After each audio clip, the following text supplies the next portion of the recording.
what do we think here? Is that a key to victory? I know we didn't really jump into the preview yet, but we want to address the comments here and make sure William's voice is heard. Michael, what do you think? Well, I can only cite the example of what Florida's done in the first 3 rounds. By game 5 or game 6 of that series, the Edmonton Oilers defense will cease to exist because they pounded Tampa Bay's defense, especially Hedman.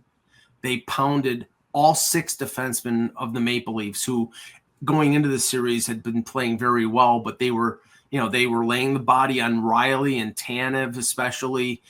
And by game 7, they couldn't move, and they did similar things against Carolina. So they will target Ekholm because he's just coming off an injury. They'll be, relentless, and they'll be merciless.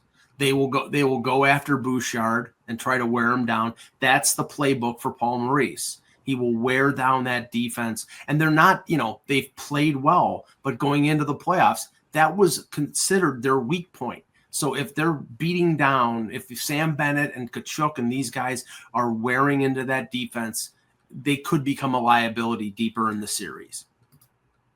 Yeah, you almost have to wonder how much toll is that going to take on Florida, playing that way and then coming into this series against a very fast Edmonton team. I mean, listen, McDavid, I don't think a 747 could catch him on that goal he scored and the potential he has. So, that is a good point, Mike. I mean, I tend to feel, mentality does play a lot, I think, especially when you get this far, when you get to the championship series.